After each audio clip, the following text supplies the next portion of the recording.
আজকে সারাদিন আমি কি করলাম সবকিছু আপনাদের শেয়ার করবো এই ভিডিওটার মধ্যে। খুব সকাল থেকে ভিডিওটা শুরু করছিলাম। কিছুদিন আগে আমার প্রচন্ড জ্বর আর শরীর ব্যথা ছিল, সেই দিনের ভিডিও ছিল এটা। অনেক সময় আমাকে এটাও শুনতে হতো জ্বর বা শরীর খারাপ, আমি নাটক করছি, জ্বরের কাজের ভয়তে আমি অভিনয় করছি। আসলে বিয়ের পরে মেয়েদের কোনো শরীর খারাপ বা ভালো লাগা খারাপ লাগা কিছুই থাকতে নেই। সবসময় কাজ করতে হবে, সবসময় কাজের মধ্যেই থাকতে হবে, তাহলে শ্বশুর বাড়ির সবাই মন পাওয়া যাবে। তো অনেকদিন পরে যখন বাপের বাড়ি আইসি, তো মাকে বলছিলাম যে একটু আলো চালে যাও রান্না করো। তো সকালে গাছ থেকে একটা নারকেল পেড়ে নিল, নারকেল দিয়ে যাও রান্না করব।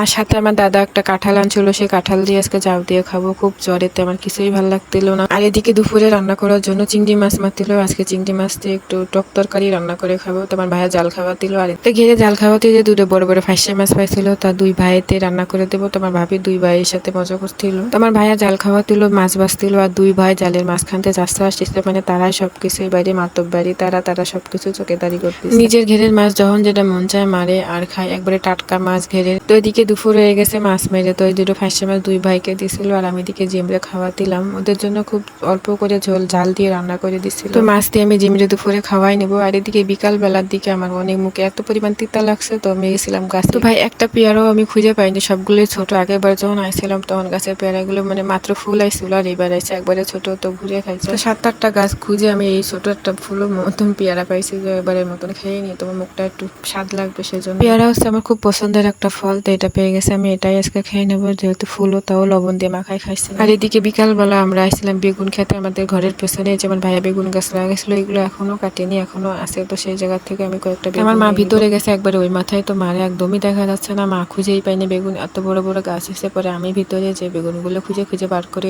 দিলাম। তো চিংড়ি মাছ দিয়ে আজকে বেগুন দিয়ে একটা তরকারি রান্না করে খাবো। জ্বরেতে এমন অবস্থা হয়েছিল যে কিছুই খেতে পারছিলাম না। যেহেতু বাপের বাড়ি আইসি, তো মাকে বলছি, মা তুমি একটু তরকারি রান্না করে দাও যাতে আমি একটু খেতে পারি। অনেক দিন ধরে মায়ের হাতে রান্না খাই না, তো মাকে বলছিলাম এবার তুমি রান্না করে দিবা, আমি তোমার হাতে রান্না খাবো। তো এই যে আমার বেগুন নিয়ে গেছে, আজকে মা রাতের আমার জন্য রান্না করে দেবে তরকারি। প্রথমে তো বেগুন পাতিলাম না, আর এখন ঝুড়ি ভর্তি বেগুন পেয়ে গেছি। তো ওই চিংড়ি মাছ দিয়ে আলু দিয়ে বেগুন দিয়ে আর আম দিয়ে রান্না করছিল তরকারি। তো আর এই তরকারিটা হচ্ছে কিন্তু খুলনার বিখ্যাত একটা তরকারি, যেটা বলে সবাই বাসায় তরকারিটা পিড়ায় রান্না করে খাওয়া হয়, আর এত মজা হয়। যদি আপনার মুখে রুচিও না থাকে, তো এই তরকারিটা খেলে এত স্বাদ লাগে কি বলবো। আমি সবসময় আমার মায়ের হাতে রান্নাই মিস করি। আমি বাজা আসলে এটা খোঁজা মুশকিল যে কেউ মায়ের হাতে রান্না পছন্দ করে না, সবাই মায়ের হাতে রান্না খুব পছন্দ করে। তো আমি অনেক মিস করতাম মায়ের হাতে রান্না। আমার ভাইয়ের বিয়ের পরে আমার মা তো তেমন রান্নাই করতো না, তো এবার ভাবি বাপের বাড়ি গেছে, তো সেই সুযোগে মা আমাকে রান্না করে দিই। আর আমি আগেই জিমকে খাওয়াই ঘুম পাড়াইছিলাম, জিমও এটাতেই খাইছে খুব মজা করে। আসলে মা যা খায় আর বাচ্চারাও মা যা খায় তাই খেতে বেশি পছন্দ করে। তো এই ছিল আমার সারাদিনের